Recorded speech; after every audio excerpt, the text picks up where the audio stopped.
السلام علیکم ورحمۃ اللہ وبرکاتہ۔ ماہ رمضان ہمارے سروں پر جلوہ فگن ہے، لیکن ہم میں سے بہت سارے روزہ دار ایسے ہیں کہ جن کو روزہ رکھنے کا کوئی بھی ثواب نہیں ملتا ہے۔ آقا کریم صلی اللہ تعالیٰ علیہ وسلم ارشاد فرماتے ہیں، حدیث مبارکہ میں آیا ہوا ہے کہ کچھ روزہ دار ایسے ہیں جن کو بھوک اور پیاس کے علاوہ کچھ بھی حاصل نہیں ہوتا، انہیں کوئی بھی ثواب نہیں ملتا۔ کچھ رات میں قیام کرنے والے بھی ایسے ہیں جن کو رات میں بیدار رہنے کے علاوہ کوئی بھی ثواب حاصل نہیں ہوتا، سوائے تھکن اور تھکاوٹ کے انہیں کوئی چیز میسر نہیں آتی۔ وہ کون لوگ ہیں کن کو روزہ رکھنے کا ثواب نہیں ملتا، کن کو عبادات کرنے کا کوئی فائدہ حاصل نہیں ہوتا؟ آج انشاءاللہ تبارک و تعالی ہم اس کلپ میں آپ کو بتائیں گے۔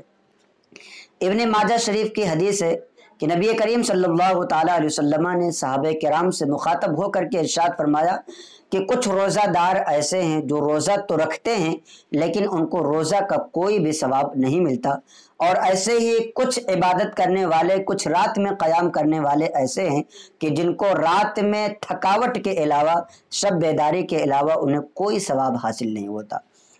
تو صحابہ کرام نے ظاہر سی بات ہے نبی کریم صلی اللہ تعالیٰ علیہ وسلم کے بارگاہ میں حاضر ہوتے تھے، پوچھتے تھے یا رسول اللہ صلی اللہ تعالیٰ علیہ وسلم وہ کون سے لوگ ہیں جن کی کوئی بھی عبادت اس طرح سے قبول نہیں ہوتی؟ تو روزہ رکھ کر کے جب ہم انسان روزہ رکھتے ہیں تو روزہ رکھنے کا جو مقصد اللہ تبارک و تعالیٰ نے بیان فرمایا ہے وہ یہ بیان فرمایا کہ تاکہ ہم پرہیزگار ہو جائیں، تاکہ ہم متقی ہو جائیں، گناہوں سے دور ہو جائیں۔ لیکن آج ہماری حالتیں کیا ہیں؟ آج ہماری حالتیں یہ ہیں کہ ہم ایک طرف تو روزہ بھی رکھے ہوئے ہیں، دوسری طرف چغل خوری میں مبتلا ہیں، اور اپنے کسی بھائی کی غیبت کر رہے ہیں، جھوٹ بول رہے ہیں، زنا کا کام کر رہے ہیں، اور دوسرے گناہ میں، بڑے بڑے گناہوں میں ہم مبتلا ہیں۔ انسان کو ایسا نہیں ہے کہ روزہ رکھ لیا تو باقی سارے گناہ جو ہے اس کے اوپر حلال ہو جاتے ہیں، چاہے وہ جھوٹ بولے، چاہے غیبت کرے، چاہے چغلی کرے، چاہے کسی کی کوئی برائی کرے، یا فحش باتوں میں مصروف ہو، گرل فرینڈ سے بات کرے۔ روزہ رکھ کر کے لوگ اسی طرح کی باتیں کرتے ہیں اور اپنے ٹائم کو پاس کر کے پھر افطار کا وقت آ جاتا ہے اور افطاری کر لیتے ہیں اور سوچتے ہیں کہ ہمیں تو بہت زیادہ ثواب مل گیا۔ لیکن ایسا نہیں ہے، بلکہ جب آپ روزہ رکھیں گے تو آپ کو گناہوں سے بھی بچنا ہے، آپ کو تمام طرح کی اسلامی جو بھی چیزیں اسلام منع کرتا ہے ان تمام چیزوں سے آپ کو باز رہنا ہے۔ آپ کو اپنے آنکھوں کا بھی روزہ رکھنا ہے، آپ کو اپنے ہاتھ کا بھی روزہ رکھنا ہے، اپنے پیر کا بھی روزہ رکھنا ہے، اپنی زبان کا بھی روزہ رکھنا ہے۔ آنکھ کا روزہ کیا ہے کہ آپ فحش چیز کو نہ دیکھیں، زبان کا روزہ کیا ہے کہ آپ غلیظ چیزیں نہ بکیں، کسی کی برائی نہ کریں، کسی کی چغلی نہ کریں، کسی کی غیبت نہ کریں۔ آپ کے ہاتھ کا روزہ کیا ہے؟ آپ کے ہاتھ کا روزہ یہ ہے کہ آپ اپنے ہاتھ سے کسی برائی کو انجام نہ ہونے دیں۔ آپ کے پیروں کا روزہ یہ ہے کہ اپنے پیروں سے چل کر کے کسی گناہ کی طرف آپ نہ جائیں۔ تو اگر اس طریقے سے انسان روزہ رکھتا ہے کہ تمام بدن کے اعضاء اس کے گناہوں سے محفوظ رہتے ہیں تو ایسے انسان کو روزے کا مکمل ثواب اور روزے کا نور حاصل ہوگا۔